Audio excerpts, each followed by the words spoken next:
Hello अस्सलाम वालेकुम students, कैसे हैं आप लोग? खैरियत है? उम्मीद है ठीक ठाक होंगे। वेलकम करता हूं आपको YouTube channel conceptual chemistry with AK। तो स्टूडेंट्स, आज जो हम जिस चीज़ को डिस्कस करने वाले हैं वो हमारे पास बायोमोलिक्यूल्स के हवाले से मोस्टली 10th क्लास के अंदर ये चैप्टर्स आया हुआ है और उसमें हमारे पास जो सबसे पहले जो टॉपिक है वो कार्बोहाइड्रेट्स है स्टूडेंट्स। तो बगैर किसी टाइम को ज़ाया किए हुए हम कार्बोहाइड्रेट्स की तरफ आते हैं। कार्बोहाइड्रेट जैसे नाम से ज़ाहिर है दो अल्फाज का मुरक्कब है students. Carbo means carbon and hydrates हम वाटर को कहते हैं। So they are also hydrated carbon carbohydrates. अब इसको हम कार्बोहाइड्रेट स्टूडेंट्स कैसे क्यों पढ़ते हैं? कार्बोहाइड्रेट्स असल में अगर आप देख लें, एक हमारे पास एक ऑर्गेनिक कंपाउंड है और मोस्टली ये लिविंग ऑर्गेनिजम्स के अंदर पाया जाता है। लिविंग थिंग्स के अंदर मोस्टली ये बनता और टूटता रहता है और इससे हमें बॉडी को एनर्जी और डिफरेंट किस्म के जो एक्सटर्नल स्ट्रक्चर्स हैं जैसे आर्थ्रोपोड्स हैं उनके आउटर स्केलेटन मस्कुल बनी हुई होती है। तो कार्बोहाइड्रेट्स की तरफ स्टूडेंट्स जैसे हमारे पास हाइड्रेट्स, अब इसको हम कार्बोहाइड्रेट क्यों पढ़ते हैं? क्योंकि मोस्टली देखा गया है अगर आप इनके जनरल फार्मूला देखें तो CnH2O होल N लिखा जाता है। जैसे सिंपल सा कार्बोहाइड्रेट्स अगर आप देख लें, हमारे पास ग्लूकोज होता है C6H12O6 है स्टूडेंट्स। अगर आप इनका इंपेरिकल फार्मूला कैसे लिया जाता है, ये बहुत ही सिंपलेस्ट फार्मूला होता है। अगर यहीं पर आपको मैं सिंपल से सिखाऊँ, इन सबको 6 पे डिवाइड करने से आपका सिंपलेस्ट फार्मूला हासिल हो जाता है। इस सिंपलेस्ट फार्मूले को ही हम इंपेरिकल फार्मूला कह रहे होते हैं। तो अगर 6 पे डिवाइड करें स्टूडेंट्स तो 6 1 ज़ार 6 है, 6 1 ज़ार 6 एंड 6 2 ज़ार 12। तो फार्मूला कुछ इस किस्म का बन जाता है C1H2 होल, इस तरह ये O भी 1 आ जाता है। तो 1 मोस्टली हम लिखते नहीं है, तो अगर आप देख लें तो जस्ट कार्बन के साथ यहाँ पर क्या लगा हुआ है, वाटर लगा हुआ है। तो इसी वजह से हम उसको कहते हैं कार्बोहाइड्रेट्स के इसमें बिल्कुल ऑक्सीजन और हाइड्रोजन की वही रेशियो होती है जो कि H2O में होती है। H2O में ऑक्सीजन और हाइड्रोजन की रेशियो क्या है? हाइड्रोजन 2 और ऑक्सीजन 1। इसी तरह इसके अंदर भी अगर आप देख लें, इसके एम्पेरिकल फार्मूला पे आपने देख लिया कि हाइड्रोजन 2 और ऑक्सीजन 1 है। अगर इसकी आप तादाद बढ़ा भी दें तो रेशियो वही होगी, मतलब ये अगर 12 हो जाएंगे तो वो 6 हो जाएंगे। तो इसी वजह से इसको हम कार्बोहाइड्रेट्स पढ़ रहे होते हैं। कार्बोहाइड्रेट्स बहुत ही इंपॉर्टेंट कंपाउंड है और मोस्टली जो हमारी फूड्स होते हैं, तकरीबन सारी जो फूड्स हैं स्टूडेंट्स हमारी डेली रूटीन की खाने पीने की चीज़ें के हवाले से, तो वो मोस्टली कार्बोहाइड्रेट्स ही होते हैं। जैसे हमारे पास वीट है, बैले हैं, राइसेस हैं, all of them are potatoes हो गए, ये सारे के सारे कार्बोहाइड्रेट्स होते हैं स्टूडेंट्स। तो कार्बोहाइड्रेट्स, लेकिन ये जो अपने जनरल फार्मूला आपको मेरे पता है कि यार मोस्टली इनके अंदर जो वाटर की रेशियो होती है वो सेम होती है, लेकिन बहुत सारे ऐसे कंपाउंड्स भी हैं, ऑर्गेनिक कंपाउंड्स हैं, जिनमें ये रेशियो होने के बावजूद भी उनको हम कार्बोहाइड्रेट्स नहीं कहते। जैसे फार्मल अल्डिहाइड को स्टूडेंट्स देख लें, उनका जनरल फार्मूला कैसे होता है? ऐसे ही होता है ना। अब इसमें भी 2 हाइड्रोजन है और 1 ऑक्सीजन है कार्बन के साथ, लेकिन इनको हम कार्बोहाइड्रेट्स नहीं कहते। मतलब ये कोई अथेंटिक रूल्स नहीं है कि यार जहीं पर अगर आप देख लें कि यार उसके साथ ये रेशियो लगी तो हमारे पास हमारे कार्बोहाइड्रेट के लगी। बहुत सारे ऐसे कंपाउंड्स आपको देखने को मिलेंगे जो कि ये उनको हम कार्बोहाइड्रेट्स नहीं कहते। तो इनकी क्लासिफिकेशन के ऊपर आते हैं, कार्बोहाइड्रेट्स के ऊपर स्टूडेंट्स। कार्बोहाइड्रेट्स को हम फर्दर डिवाइड करते हैं मोनोसेकेराइड, ओलिगोसेकेराइड एंड पॉलीसेकेराइड के अंदर। अब इनको हम ऐसे क्यों करते हैं? ये असल में जब आप इनको हाइड्रोलाइज करें, इनको आप वाटर के साथ ट्रीट करें तो ये फर्दर ब्रेक डाउन हो जाते हैं। तो जो जैसे जैसे वो जितने उसके नंबर ऑफ़ मॉलिक्यूल्स बनते हैं वैसे उनकी हम क्या कर लेते हैं, उनकी क्लासिफिकेशन करते हैं। जैसे हमारे पास स्टूडेंट्स आप देख लें किस चीज़ को, सबसे पहले जो इनकी कैटेगरी आ जाता है वो हमारे पास है मोनोसेकेराइड। कितने हैं इसके? मोनोसेकेराइड। तो मोनोसेकेराइड्स स्टूडेंट्स अगर आप देख लें, अच्छा mono means 1 students, mono means 1। Saccharides students sugar को कहते हैं, सेकेराइड्स मीन्स शुगर। तो ये ऐसे कंपाउंड्स होते हैं जो कि सिंगल एक मॉलिक्यूल से बने हुए होते हैं, यानी इनका जनरल फार्मूला देख लें। कार्बन इसमें तकरीबन मोस्टली देखा गया है कि 3 कार्बन से लेके 6 कार्बन तक मोस्टली, यानी इनका जो भी मॉलिक्यूल होगा एक मॉलिक्यूल के अंदर तकरीबन या 3 कार्बन होंगे या 6 कार्बन होंगे। यानी या तो ऐसे हो सकता है कि C3H6 एंड O3, या फिर अगर ग्लूकोज है तो ये हो जाएगा C6H12 एंड O6। 6। तो मोस्टली इस किस्म के कंपाउंड्स आपको देखने को मिल रहे हैं। तो स्टूडेंट्स ये हमारे पास हो गए हैं मोनोसेकेराइड। मोस्टली ये स्वीट होते हैं और ये फर्दर हाइड्रोलाइज नहीं हो सकते। मतलब अगर आप इस ग्लूकोज को पानी के साथ स्टूडेंट्स ट्रीट करें, इस ग्लूकोज के मॉलिक्यूल को अगर हम वाटर के साथ ट्रीट करें तो ये कोई भी रिएक्शन नहीं देता, नो रिएक्शन देता है स्टूडेंट्स। क्या करता है? कोई भी रिएक्शन आपको नहीं देता, यानी ये फर्दर ब्रेक होके स्मॉल मॉलिक्यूल्स में कन्वर्ट नहीं होता। इस वजह से इसको हम कहते हैं कि they can not be further hydrolyse. और मोस्टली मोनोसेकेराइड्स या तो एल्डिहाइड होते हैं जिसको हम एल्डोज कहते हैं, या कीटोज शुगर कहते हैं। फॉर एग्जांपल अगर आप स्टूडेंट्स यहाँ पर एक स्ट्रक्चर को देख लें, हमारे पास अगर आपके पास इस किस्म के मैंने दो ग्लूकोज के मॉलिक्यूल, एक हमने फ्रुक्टोज लिया है, एक मोनोसेकेराइड है, और दूसरा हमने ग्लूकोज लिया है। दोनों में 6 कार्बन है, इसमें भी 6 कार्बन है, लेकिन जस्ट इनकी डिफरेंट अरेंजमेंट की वजह से इनका जो फंक्शनल ग्रुप होते हैं स्टूडेंट, अगर आप यहाँ पर देख लें तो मोस्टली यहाँ पर एंड पे अगर देखें तो ये देखिए क्या ग्रुप लगा हुआ है, ये एल्डिहाइड ग्रुप लगा हुआ है स्टूडेंट्स। कौन सा ग्रुप लगा हुआ है? Aldehyde group. अगर आपने फंक्शनल ग्रुप्स पढ़े हों तो फंक्शनल ग्रुप्स के अंदर हमारे पास जो इस किस्म का कंपाउंड होता है कि एक साइड पे एक अल्काइल ग्रुप होता है, दूसरी साइड पे कार्बोनिल ग्रुप्स के साथ हाइड्रोजन अटैच है, तो ऐसे को हम क्या कहते हैं? एल्डिहाइड या एल्डोज शुगर।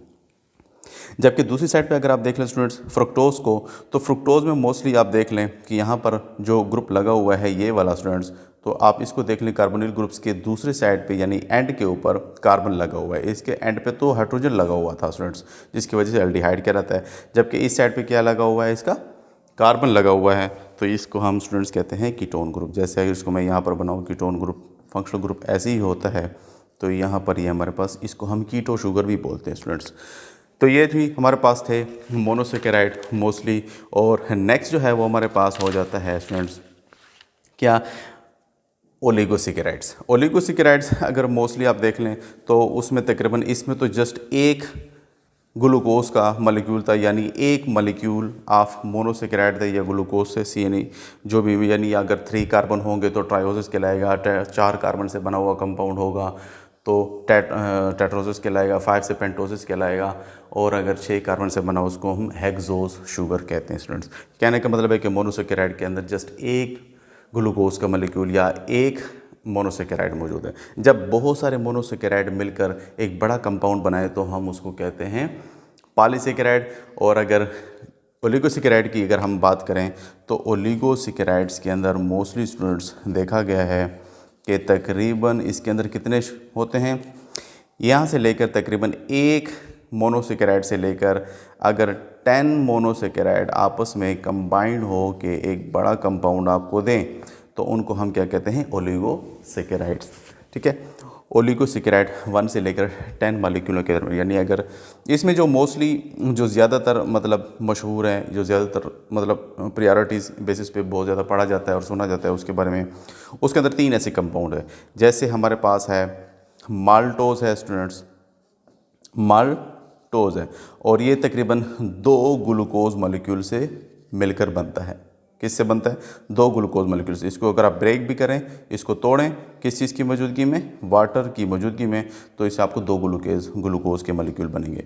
इसी तरह जो दूसरा है हमारे पास माल्टोज के बाद वो है सक्रोज 2, जिसको आप आम जो शुगर होती है हमारे घर में, चीनी जिसको हम कहते हैं, चाय में डालते हैं, मुख्तलिफ़ किस्म के मशरूबात में डालते हैं सक्रोज, तो ये भी अगर आप इसको हाइड्रोलाइज करें तो इससे ये भी 2 किस्म के मोनोसेकेराइड से मिलकर बना हुआ है। एक को हम कहते हैं ग्लूकोज, इसकी अगर मैं पूरा स्पेलिंग आपको लिख के दूँ ग्लूकोज, और नेक्स्ट होता है स्टूडेंट्स क्या? फ्रुक्टोज। तो ये इनसे मिलकर स्टूडेंट्स बना हुआ होता है। और जो तीसरा हमारे पास जो बड़ा मशहूर होता है उसको हम कहते हैं लैक्टोज, जिसको हम मिल्क शुगर भी बोलते हैं, मोस्टली मिल्क के अंदर पाया जाता है। ये भी अगर आप वाटर की मौजूदगी में इसकी वो करें तो इसकी अगर आप ब्रेक डाउन करें या इसके लिए 2 लफ्ज़ और भी यूज़ किए जाते हैं, जैसे कंडेंसेशन एंड हाइड्रेशन। हाइड्रेशन हो रही है स्टूडेंट्स, जब आप एडिशन करते हैं वाटर की तो ये हाइड्रेशन हो रही है, और 2 बड़े मॉलिक्यूल मिलकर ये कंपाउंड बनाते हैं तो उसको हम कंडेंसेशन भी कहते हैं स्टूडेंट। अब होगा क्या कि लैक्टोज मिल्क को अगर आप ब्रेक करें वाटर की मौजूदगी में तो इससे बनेगा स्टूडेंट्स क्या? ग्लूकोज बन जाएगा, और नेक्स्ट बन जाएगा आपके पास क्या? लैक्टोज, जो कि गैलेक्टोज बनेगा। जो कि हमारे पास क्या है, एक मोनोसेकेराइड है। तो ये हमारे पास ओलिगोसेकेराइड भी हमारे पास मोस्टली स्वीट होते हैं और ये आसानी से पानी में हाइड्रोलाइज भी होते हैं स्टूडेंट्स। ये वाटर सॉल्युबल होते हैं क्योंकि इनमें मोस्टली कौन सा ग्रुप पाया जाता है, OH ग्रुप पाया जाता है। आप मोस्टली पढ़ चुके हैं केमिस्ट्री के अंदर कि जहाँ पर भी ऑक्सीजन के साथ हाइड्रोजन लगा हुआ हो, नाइट्रोजन लगा हुआ हो या फ्लोरीन लगा हुआ है ऐसे इस किस्म के हाई इलेक्ट्रोनेगेटिव एलिमेंट्स लगे हुए हों तो उनमें मोस्टली हाइड्रोजन बॉन्डिंग पाई जाती है। और हाइड्रोजन बॉन्डिंग पाए होने की वजह से ये मोस्टली पोलर होते हैं, जिसकी वजह से ये वाटर के अंदर आसानी से सॉल्युबलाइज हो जाते हैं। लेकिन जैसे जैसे ये मॉलिक्यूल बड़े होते चले जाते हैं, इनमें OH ग्रुप की फर्दर कमी आती चली जाती है। बड़े मॉलिक्यूल फिर फर्दर स्टूडेंट्स पानी के अंदर उनकी सॉल्युबिलिटी कम होती चली जाती है। नेक्स्ट जो है हमारे पास वो है पॉलीसेकेराइड स्टूडेंट्स। पॉलीसेकेराइड नाम से ज़ाहिर है, poly means many and saccharides mean sugar. And इसके अंदर स्टूडेंट्स देखा गया है कि वो तो ओलिगोसेकेराइड के अंदर 1 से 10 के अंदर था, जबकि पॉली के अंदर 10 के अबव तकरीबन 10,000 टाइम्स ये उनसे बड़े होते हैं और बड़े कम्प्लेक्स किस्म के मॉलिक्यूल्स बनाते हैं। यानी बहुत सारे मोनोसेकेराइड जब आपस में मिलते हैं तो एक बड़े कम्प्लेक्स किस्म के मॉलिक्यूल्स प्रिपेयर्ड होते हैं। यहाँ पर मैं एन लिख रहा हूँ, बहुत सारे इस किस्म के मोनोसेकेराइड मिलकर ये पॉलीसेकेराइड, जैसे हमारे पास स्टार्च हो जाते हैं स्टूडेंट्स, क्या स्टार्चेस, प्लांट क्या है, प्लांट रिजर्व मटेरियल है। इसी तरह ग्लाइकोजन हो जाता है स्टूडेंट्स, अगर आपने इनके नाम सुने, ये हमारे बॉडी के अंदर स्टोर होते हैं। ग्लाइकोजन भी एक कम्प्लेक्स मोनोसेकेराइड है। जिस तरह तस्बीह के दाने होते हैं और वो आपस में कंबाइंड हो के तस्बीह बनाते हैं, इसी तरह ये ग्लूकोज के मॉलिक्यूल भी आपस में कंबाइन होकर बड़े लार्ज किस्म के कम्प्लेक्स किस्म के मॉलिक्यूल प्रिपेयर करके दे। अभी मैं इनके लिंकेजेस भी दिखाता हूँ कि इनके ग्लाइकोसिडिक लिंकेज कैसी होती है, तो वो भी मैं आपको अभी दिखाता हूँ। तो मैं कह रहा हूँ कि स्टार्च है, ग्लाइकोजन है, इसी तरह आपने सेलुलोज का नाम सुना होगा स्टूडेंट्स, काइटिन का नाम सुना होगा। तो ये मोस्टली हमारे पास एक पॉलीसेकेराइड्स होते हैं। ये इसी तरह पॉलीसेकेराइड्स होते हैं और ये आपकी बॉडी को एनर्जी भी प्रोवाइड करते हैं। इसके अलावा सेलुलोज मोस्टली सेल वॉल के अंदर होते हैं, तो ये उनको शेप प्रोवाइड करते हैं, उनकी स्ट्रक्चर बनाता है। इसी तरह काइटिन के मोस्टली जो जितने भी आर्थ्रोपोड्स होते हैं स्टूडेंट्स, कीड़े मकोड़े, हशरात वगैरह, तो इनकी जो बाहर की जो स्किन होती है वो मोस्टली काइटिन से बनी हुई होती है। इसके अलावा काइटिन के स्टूडेंट्स धागे भी बनाए जाते हैं, मोस्टली जो स्टिचिंग धागे होते हैं जिससे हम ज़ख्मों वगैरह को सी रहे होते हैं। इंटरनली मोस्टली इस काइटिन से हम क्या करते हैं, इंटरनल ऑपरेशन के दौरान हम उसके इंटरनल आर्गन डॉक्टर हजरात जो है ना इनकी सिलाई करते हैं। और ये मोस्टली चूँकि डाइजेस्टेबल है, डाइजेस्ट हो जाते हैं, तो कहने का मतलब है कि दोबारा पेट काट के दोबारा खोलना नहीं पड़ता उन टाकों को, क्योंकि वो अंदर ही अंदर डाइजेस्ट हो जाते हैं जब उनका ज़ख्म ठीक हो जाता है स्टूडेंट्स। तो ये इसके अलावा अब ये जो है ना स्टूडेंट्स, आपको मैं इनकी थोड़ी सी वो रिएक्शन बता देता हूँ कि यार ये ग्लाइकोसिडिक लिंकेज कैसे बनते हैं। तो ये बहुत ही ज़बरदस्त किस्म की आपको यहाँ पर क्लियर हो जाएगा स्टूडेंट्स। अगर आप इसका एक तो मैंने आपको इसका ओपन स्ट्रक्चर दिखाया है स्टूडेंट्स, जो पहले मैंने आपको दिखाया था, इस किस्म का ओपन स्ट्रक्चर होता है ग्लूकोज का एंड लोज का। अगर आप इसका साइक्लिक स्ट्रक्चर बनाए तो साइक्लिक स्ट्रक्चर कुछ इस किस्म का बनेगा। और इसमें देख लें, ये हमारे पास फर्स्ट कार्बन है, second carbon, third carbon, fourth, 5 and 6 carbon, इनमें ये सारे इस किस्म की अरेंजमेंट होती है साइक्लिक फॉर्म में। और इस तरह एक दूसरा ग्लूकोज मैंने बनाया है। तो ये ग्लूकोज मॉलिक्यूल आपस में कैसे रिएक्ट करते हैं कि इस कार्बन का जो चौथा कार्बन है इसका OH ग्रुप स्टूडेंट्स, यहाँ पर अगर आपको मैं थोड़ा सा ऐसे दिखाऊं कि इनका ये OH ये वाला और दूसरे का H, ये आपस में रिएक्ट करके क्या बना देंगे, H2O यहाँ से जी रिमूव हो जाएगा, डिहाइड्रेशन हो जाएगी। क्या हो जाएगी स्टूडेंट्स, डिहाइड्रेशन हो जाएगी। Removal of water is called dehydration. तो जैसे ये वाटर रिमूव होगा, ये वाला ऑक्सीजन, ये वाला जो ऑक्सीजन है जो कि OH और H निकल गया, ये वाला ऑक्सीजन बॉन्ड बना देगा डायरेक्टली इस कार्बन के साथ। और इस किस्म की ये इसने यहाँ पर ये आपको दिखाया भी है, ये जो लिंकेज है स्टूडेंट्स, इस लिंकेज को इससे ये वाला मॉलिक्यूल और ये वाले मॉलिक्यूल आपस में अटैच हैं, इसको हम कहते हैं ग्लाइकोसिडिक लिंकेज। और इसको पढ़ते कैसे, 1,4 ग्लाइकोसिडिक लिंकेज, क्योंकि एक साइड पे एक कार्बन, पहला कार्बन, और दूसरे ग्लूकोज मॉलिक्यूल से चौथा कार्बन आपस में लिंक होकर ये मोस्टली बना रहे होते हैं। तो ये आज के लिए कार्बोहाइड्रेट्स के हवाले से स्टूडेंट्स, इंशाल्लाह नेक्स्ट लेक्चर में इंशाल्लाह आपको मैं प्रोटीन और लिपिड्स के हवाले से डिस्कस करूँगा। तो वीडियो देखते रहें। वीडियो देखने का बहुत बहुत शुक्रिया। और अगर चैनल आपको अच्छा लग रहा है तो उसको लाजमी तौर पर शेयर, कमेंट और सब्सक्राइब लाजमी करें और इसको फर्दर इम्प्रूव करने में मेरी हेल्प करें। Thank you so much for watching.